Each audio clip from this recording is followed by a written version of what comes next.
I'm going to be saying a little bit about the practitioners today. I need to say it because most of you are designers and you're probably being afflicted by the practitioners. They're giving you a hard time, I know that. And so I need to say something about it. When I started this journey on the Vastu Shastras, I started it in 75 or 76. So when I started that journey, nobody had heard of the Vastu Shastra. I went to Ganapati Sthapati, I studied with him. There was absolutely no mention of it. And then suddenly it became popular because there was a lot of money in it. Unfortunately, the basis for the, I would say the practitioners in every nook and cranny today is because of the money. And much of what is being talked about as Vastu today comes under the purview of the astrologers. Most of the Vastu Pandits in the market today are astrologers who have got onto the bandwagon.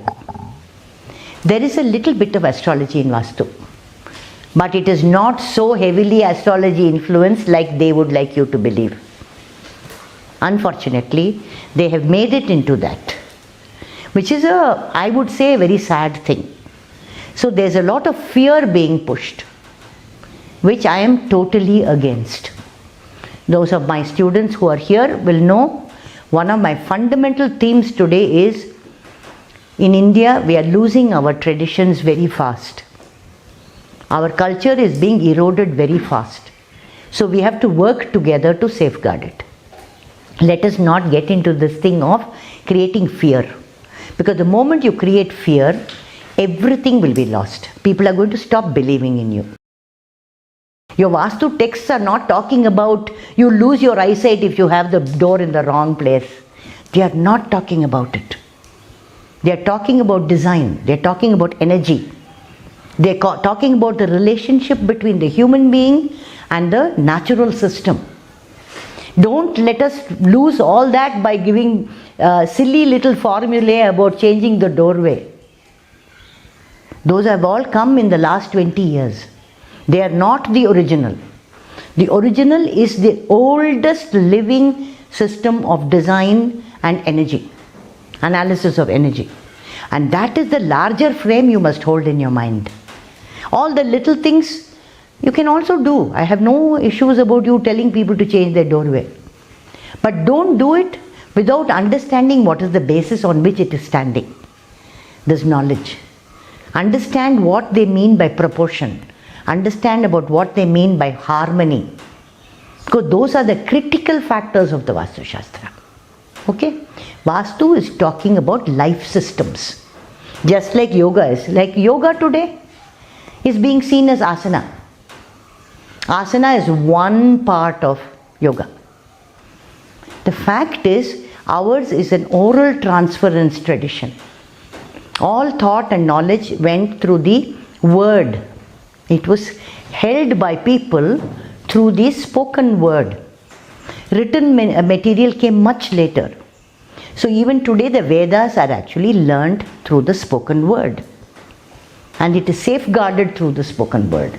So when the spoken word has been badly fragmented, people have lost their knowledge base.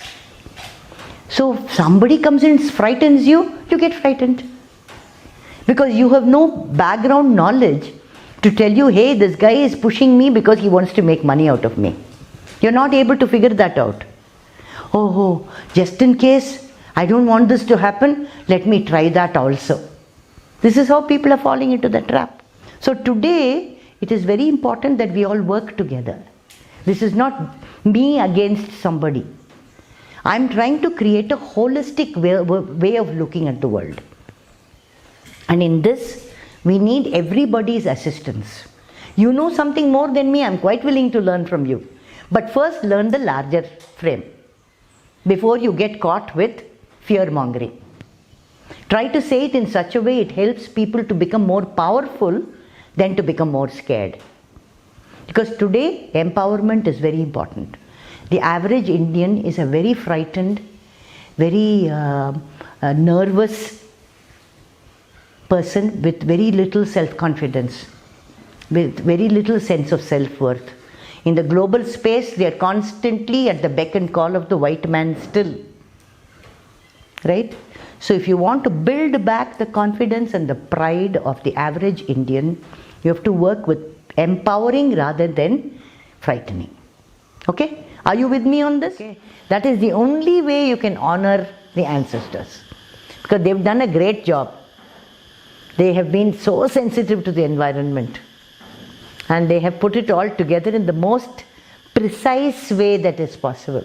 Nobody can be more precise than some of the sutras that you can find in our traditional texts. So perfect. You can't say it in any other way. So today it is very important that we leave aside all that has been told to us, put it aside and learn this newly, because it's a different perspective. It has been a great honor to meet Shashikala ma'am. She has put a lot of effort into preserving this traditional wisdom and passing down the generation. I ended up here with the question, what is the purpose of life? So this journey has been very important in this phase of my life. I was guided by my professor to this place, to ma'am actually, and to learn this traditional knowledge system from an authentic source was very much important for me. And Shashikala ma'am is tremendously inspiring woman. The dynamism that she holds, it just spreads around. And the space that they've created here, Ritambara, how they call it as Vasudeva Kutumbakam, it's a very genuine ideal that they have, and we are all very happy to be a part of this sharing. I think every time I come here, I connect with people who are on similar journeys, and I know that they're connections for life, and we come together to do meaningful work and to support each other in our growth, and this is something that I feel needs to grow and needs to expand. It's a very authentic space.